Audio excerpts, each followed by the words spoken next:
عليكم ورحمة الله وبركاته. وعليكم السلام ورحمة الله وبركاته. الحمد لله والصلاة والسلام على رسول الله وآله وأصحابه أجمعين أما بعد. ইসলামী আন্দোলন বাংলাদেশ মানিকগঞ্জ জেলা ব্যবস্থাপনায় আয়োজিত ত্রয়োদশ জাতীয় সংসদ নির্বাচনে মানিকগঞ্জ 3 আসনে ইসলামী আন্দোলন বাংলাদেশের প্রার্থী বাছাই উপলক্ষে তৃণমূল নেতৃত্বের মন্ত্রীময় সভার প্রধান সভাপতি উপস্থিত জেলা নেতৃবৃন্দ, থানা নেতৃবৃন্দ, ওয়ার্ড নেতৃবৃন্দ, সামনে উপবিষ্ট সাথী ও বন্ধুগণ, আলহামদুলিল্লাহ, আল্লাহর শুকর, ইসলামী আন্দোলন বাংলাদেশ বর্তমান আলোচিত একটি সংগঠনের নাম। বিশেষ করে 24-এর গণ-অভ্যুত্থানে ইসলামী আন্দোলন বাংলাদেশ চ্যালেঞ্জ গ্রহণ করে ফ্যাসিস্ট আওয়ামী সরকারের পতনে অগ্রণী ভূমিকা পালন করেছে।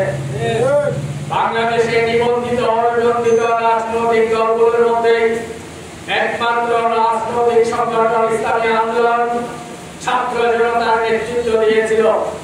ইসলামী আন্দোলন বাংলাদেশ আওয়ামী লীগের বিরুদ্ধে যখন কোটা বিরোধী আন্দোলনের মাধ্যমে ছাত্র সমাজ রাজপথে এসেছিল, ইসলামী আন্দোলন বাংলাদেশ সুকৌশলে এই আন্দোলনটাকে বাংলাদেশের একটা থেকে তেতুলিয়া ছড়িয়ে দিয়েছিল।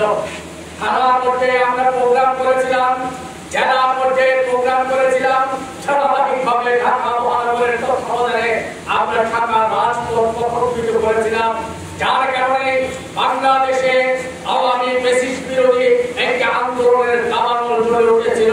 5 তারিখ 5 আগস্ট সেই দাবানলে এই আওয়ামী লীগ চলে পড়ে সরকার হয়েছে কিনা, নেপথ্যে নায়ক ছিল, অভিভাবক ছিল ইসলামী আন্দোলন বাংলাদেশ। আমরা আওয়ামী লীগকে বিতাড়িত করেছি।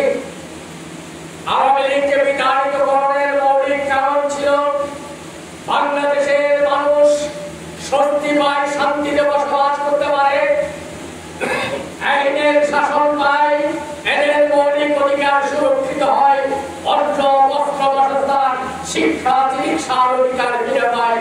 দুঃখ পরিতাপের বিষয়, আওয়ামী লীগ বিতাড়িত হয়েছে। আমরা মনে করেছিলাম মানুষ স্বস্তি পাবে, আর খুন হবে না, আর দর্শন হবে না, আর দুর্নীতি হবে না, আর চাঁদাবাজি হবে না, মানুষ এবার নিরাপদে বসবাস করতে পারবে। কিন্তু দুঃখ পরিতাপের বিষয়, আওয়ামী লীগ বিতাড়িত হয়েছে। নব্য ফ্যাসিস্টরা আজ সমাজের প্রতিটি সেক্টরে আজ দখল করে বসে আছে। এখনো চাঁদাবাজি বন্ধ হয়নি, এখনো দুর্নীতি বন্ধ হয়নি, এখনো টেন্ডারবাজি বন্ধ হয়নি, এখনো রাজত্ব বন্ধ হয়নি। এলাকায় এলাকায় দুর্নীতি, চাঁদাবাজি, দুর্নীতি অহরহ চলছে কিনা? চাঁদাবাজি করতো, দুর্নীতি করতো আগে কালা মিয়া, এখন করে লাল মিয়া। মিয়া ঠিক আছে, শুধু কালোটা লাল হয়েছে, শুধু আত্মদল হয়েছে। বাংলাদেশের মানুষ স্বস্তি পায় নাই। আমাদের বুঝতে হবে এই স্বাধীনতার 54 বছরে যারা বারবার ক্ষমতায় আরোহিত হয়েছে, যারা ক্ষমতার পালাবদল আমরা দেখেছি, সেটা আওয়ামী লীগ বলেন, বিএনপি বলেন, মুদ্রার এপিট এবং ওপিট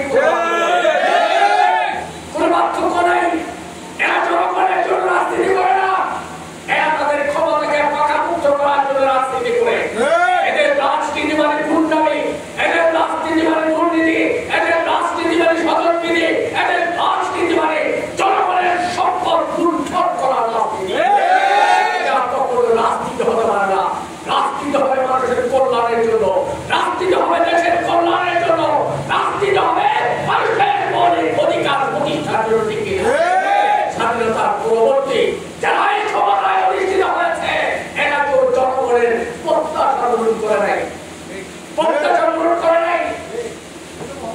1971 সালে দীর্ঘ রক্তক্ষয়ী সংগ্রামের মাধ্যমে অর্জিত বাংলাদেশ এখনো মাথা উঁচু করে দাঁড়াতে পারে নাই।